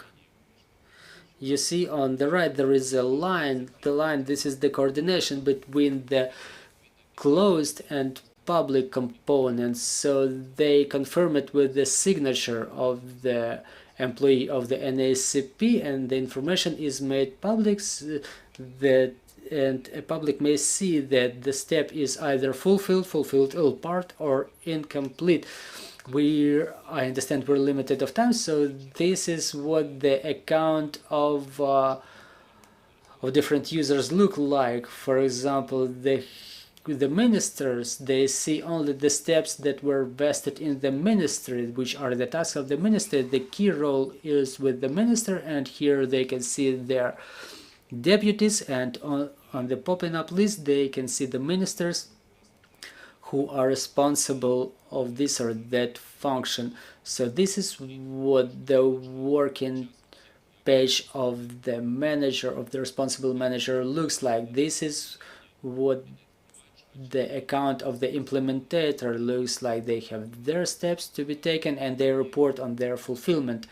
There is a coordinator role too. It's a person that sees all the steps to be taken by the ministry, and they keep track of their fulfillment in the timely manner. They can coordinate it with the minister to comply with the procedure. And the last page is the account of the analyst of NAKC. There are 15 such persons appointed. They are authorized to collect, accumulate, and process all that information and to put it into a public part. What were the key tasks in development of the public component? First of all, it should be a source of holistic and objective information about the condition of steps taken. It should have interactive visualization and convenient interface. Then there's a number of filtration. The software is humongous. There is a number of sectors, and the users will be interested in some institutions or sectors or spheres or areas, so the filter allows you to proceed to that part of the program that is of the interest of the user. Then the system contemplates a number of depth levels. For example, those who want to get more comprehensive information, they can go to a deeper level to get to the information cards, where they can get holistic information about the condition and the documents confirming the condition of fulfillment of those steps. So it's for both for those who want to get a general impression, and for those who are looking for detailed information, for us is the reflection of the monitoring and evaluation. I want to remind you the monitoring is quarterly and the evaluation is annual. Another tool that we think is correct, is very right, is the coordination between closed and public component.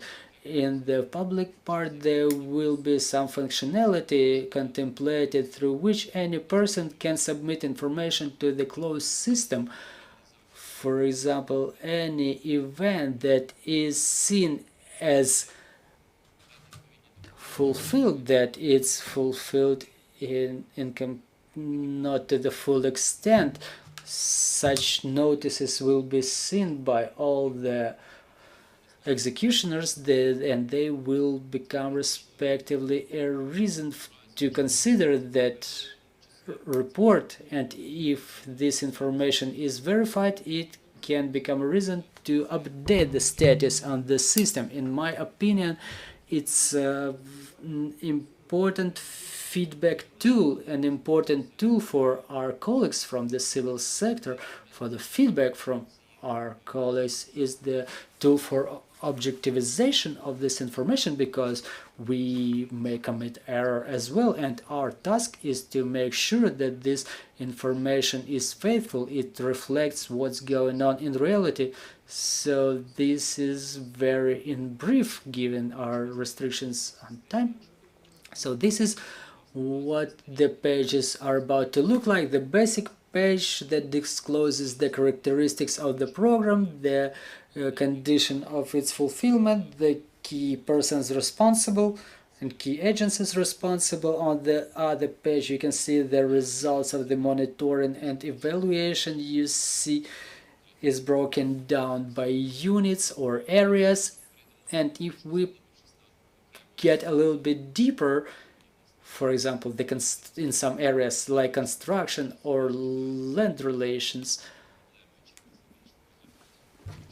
in terms of strategic expectations, if we click on the program, is the slide on the right, we see a number of expectations, a number of steps to be taken, and in the context of every result we see there is the card system, and the colors of those cards, they reflect the condition of the status of the step. Was it complete? Was it incomplete? So you can see the overall success of the fulfillment, and clicking on every card you can see all the information and understand why the condition is such. Thank you very much, and let's proceed to Miss Maryna. So let's put another presentation. Thank you. Good afternoon. Dear colleagues, I don't have to convince anybody that corruption is horrific, and the most horrific results of the corruption during the war is the loss of lives, loss of health, the loss of lives of our defenders, of the civilians. That the horrific consequence of corruption is the loss of money, which results in loss of capability of our armed forces, loss of territories, and the loss of reputation, including the loss of reputation on international level, which reflects in the support and our victory. I mean, the status of our support and our victory. So based on those things, the National Agency for Corruption Prevention is building the integrity and culture and policy. And integrity may not be a notion known to everybody, but it's way broader than anti-corruption steps, because the integrity includes such components as ethical values, professionalism, gender policy, leadership, and so on and so forth, which don't seem to be directly related to corruption, but in fact they are related, because only after we build the resilient, sustainable systems which are capable to resist some level of stress, and they can continue to function. And given all of this, there was a new department established in the NACP, the Department for Integrity Policy Formation in the Security and Defense Sector. Well, where should I click? So what was the department created for? It was created as an analog of the Center of Advanced Experience, or as our foreign colleagues say, Center of Excellence. This is where we have to accumulate everything best that is in the world, the best practices, the best standards, and we have to implement those that are not yet implemented in Ukraine. Many things are already implemented, I know it for sure. This center should fulfill the function of the coordinator between Ukraine and NATO in process of building of integrity. This initiative of building of integrity, it was implemented in Ukraine way long ago, and it was my pleasure to be a part of this process. Also, an important role of the center is that it's about to become a center for the support of the defense and security bodies in implementation of state anti-corruption program. On top of that, we wanted to be a joint window for all the defense and security bodies which cooperate with the national agencies, not to make it through a number of doors in unbalanced opinions or different opinions of the same things. It's necessary to mention that this approach to the integrity building, it was proposed by the expert opinion upon the results of the evaluation made by the international experts in year 2011. They've written directly what they recommend to the Ukrainians part, to pay attention to education of the culture, to make the achievements irrevocable, to reinforce the attempts of cooperation between the government agencies and the Agency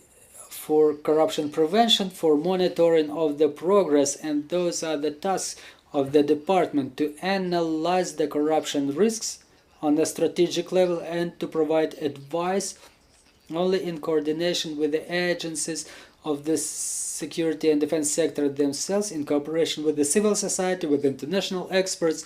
We have to add value to this building. We have to monitor the progress and to cherish the offsprings of this integrity. And the last thing that I want to say, that one of the important tasks, in our opinion, is the building of the proactive team, building of proactive team of experts, where we want to have not only the representatives of defense and security sector involved, but also representatives of the civil society, civil organizations, international experts, and just experts who are not in any labor relations with any organization.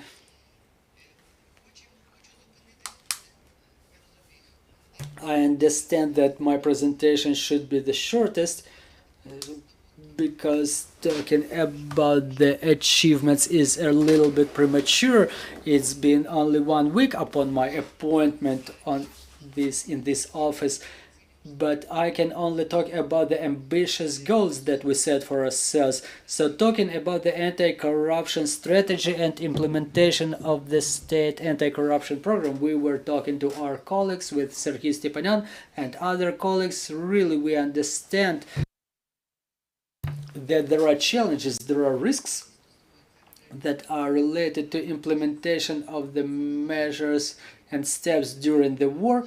And it's not only about the cybersecurity, information security that we were talking about today. We were listening to the NAKO presentation. There are more risks to that, and understanding the importance of all those steps and measures, we want to create a working team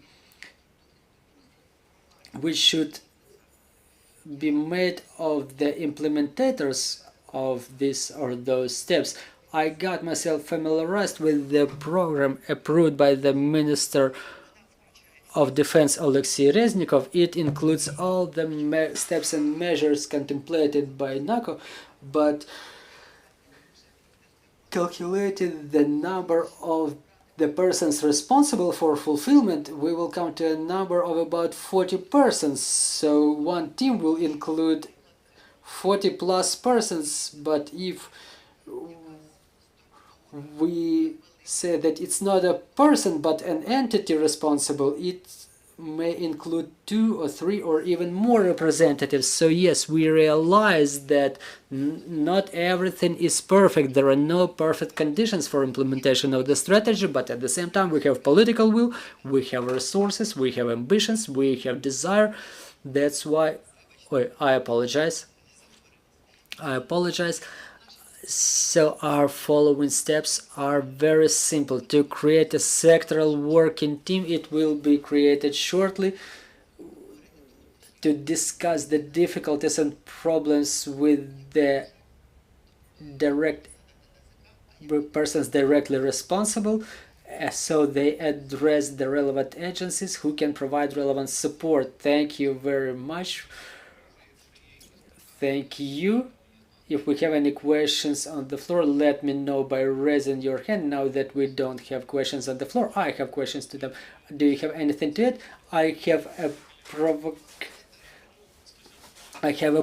provoking question. Yeah, me too. So, dear colleagues, look.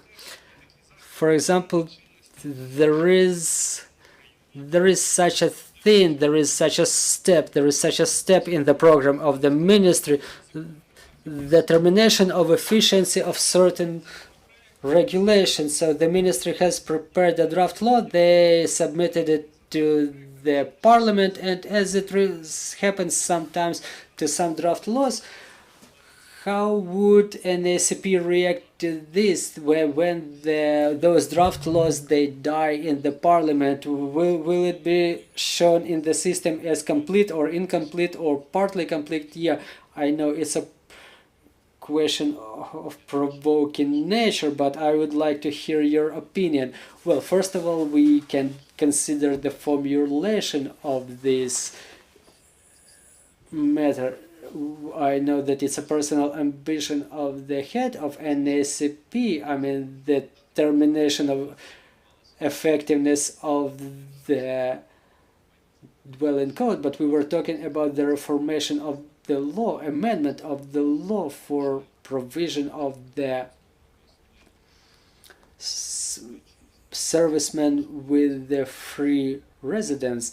There is no such procedure for the time being, but on the other hand, given the exceptional nature of the people who are entitled to such dwelling, this procedure is accompanied by certain risks, so I would rather pay attention to this angle. Well, what I want to add, first I want to give a couple of comments regarding the system. I want to mention for all the spectators, we were making this program how Ukraine is about to become the efficient state, not for NAKC, not for the Ministry of Defense. We were doing it for the citizens and the businesses. So if anybody is asking why there is a corruption in this or that area, all the areas covered by this program, they can be tracked in this system. So please get involved.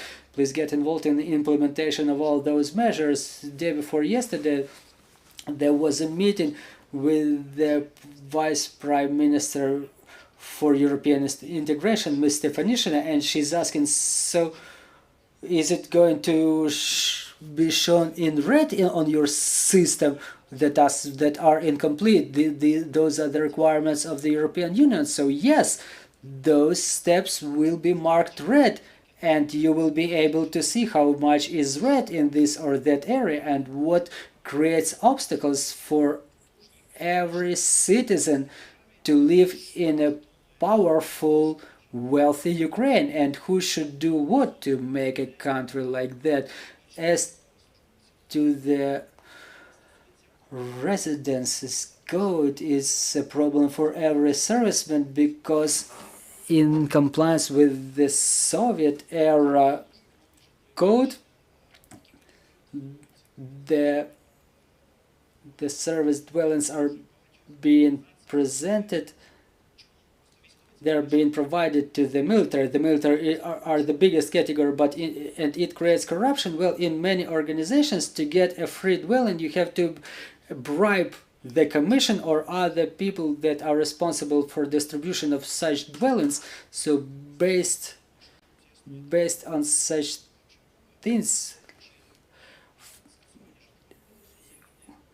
we have to update the housing code to eliminate any corruption risks, because there are dozens of crimes committed that are not detected by the law enforcement. So only if we change the free housing with the, say, 20 or 30 loan programs, blending programs, those are the programs implemented in other countries, and this is how we can overcome the corruption. In the housing code, they only removed the preamble about the key role of Communist Party in the process only recently, so let's thank them at least for that. So you've just presented the new agency as the classics of the American diplomacy said, that the good word with the cold is way better than just a good word. So what will be your call? Because good intentions are fine, but what will be your propellant, your whip in this process? You know, we are basing on the principle that everything that is done in the forced manner is not always efficient. So on one hand, in the context of a whip, we want to create all possible conditions, financial conditions, methodic conditions, organizational conditions. We should create platforms for coordination. We were talking about the sectoral monitoring group. It's a potential aid by our international partners, the budget program for implementation of state anti-corruption program. We hope that it will be replenished with funds that we would be able to distribute among the participants of the program, specifically for the fund-consuming steps, the development of the software, the analytic and educational campaigns. So for us, the whip is to create the conditions, all the conditions, and to create a desire in the institution. And Mr. Oleksiy is an example of such approach in this program. If there is a political will, if there is an understanding of necessity of such measures to be taken, this is how we will see some results. This is our main tool, but at the same time, this site will be very convenient, very user-friendly in context of every area, every ministry, every agency. It will have an English language version in September, I hope. State anti-corruption program is one of the barometers, of the sensors of Ukrainian movement towards the European Union, and this is something that will be an indicator for our European partners in terms of our perspective, our plans. It will allow our partners to have an objective understanding of what's going on, who fulfills their tasks to what extent, with what efficiency, and NACP has about a quarter of all those steps to be taken by them. So this is the whip, this is the propellant to our European, Euro-Atlantic, to fulfillment of our European and Euro-Atlantic expectations. There are some formal things. We have to inform Prime Minister and President and the Committee on Anti-Corruption Policy on a quarterly basis. We have to indicate all the steps that were not fulfilled or were fulfilled in part. We have to create a working team that is about to start the operation in testing mode, and during this year's evaluation we will have all the ministers, the president, and I hope the prime minister, who will be able to hear about the reports about all the measures and steps that were fulfilled and those that were incomplete. We will see maybe new proposals about the steps that were not taken in full, and we have this complex approach to this problem, and we're not positioning ourselves as an agency who thinks that they are entitled to demand something from other agencies or bodies or ministries. We don't have any tools of enforcement. So how to do it so that we don't have it looking as a group of interested people, but rather as a government body. So I would like to add a couple of words to what my colleague has just said. There are different tools, different methods or techniques of influence and encouragement. You know, somebody may need a good word and a cold, and for somebody the best motivation is to be cool, to be a part of the team, to be among the winners. We know about it. We know how the behavior of an individual changes when they are part of the team or when they act individually. In the team, they recognize, when it's recognized in the team that it's cool to be a winner, they will be acting as a winner. So it's not about the whip and the gingerbread. We need to create the environment where it's fashionable, it's cool to be a winner, it's cool to be ahead of everybody, it's cool to be a leader, it's cool to set the tone, and it's not fashionable not to fulfill anti-corruption steps, to be involved in some machinations or schemes, and to answer inconvenient questions. Why haven't you submitted the declaration? That's the first question. And the second question is, well, you know, the group of interested people is when we deal with something that is not in compliance with your internal values. Those people can exist, and obviously such people can end up in that circle, but with time they become visible and they fall off by themselves. I cannot forecast what is the number of people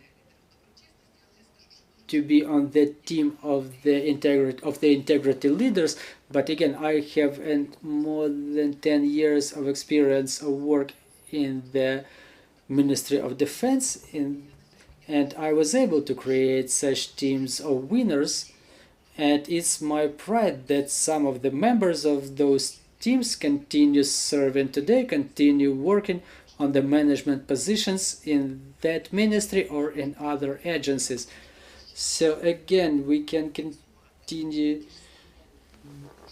documenting the same violations all the time. We can continue stepping on the same rake, but we can make sure that those rakes are not on your way, or there are indicators that if you step on that rake, be prepared to get a bruise on your forehead.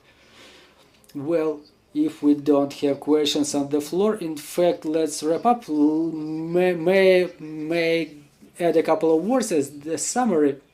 Just a couple of things I want to add, just in continuation of what you've just said. In reality, there are no preconditions not to fight the corruption. Is there a reason not to kill Russians in the war? Well, if you want to live, go kill them. If you don't, so don't kill them. If you don't fight corruption, you die as a country, you die as the society, you're not going to exist.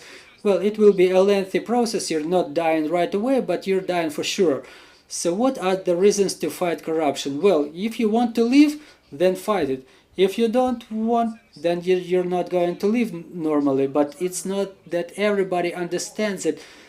Some corruptioners, they don't understand it, you know, they think that their death, it's a long process and they don't notice it. But what we used to have until the year 2013, our country was dying. It was dying slowly, gradually, but it was dying. And shouldn't it be for those processes that were initiated by the civil society. We will remember the corruption of Yanukovych times. It was all aimed at the death of the country. If you don't want to die, so fight corruption. If you don't want Ukraine to exist, let's develop corruption in Ukraine and it will cease existing. So it's an axiom. It's my response. So just like during the war, you want to live, kill the enemy. It was my pleasure. It was my pleasure to see all of you. Mr. Serhii brought us to some philosophic reflections in the end of our conversation. Well, I want to thank all of our speakers. I'm reminded you joining us was Serhii Stepanyan, Acting Director of the Department for Prevention and Detection of Corruption and Ministry of Defense of Ukraine, Dmytro Kalmykov, Head of the Anti-Corruption Policy Department of the NAKC, and Maryna, Head of the Department for Integrity Policy Formation in the Security and Defense Sector of NAKC. My name is Vasyl Samokhvalov. See you tomorrow.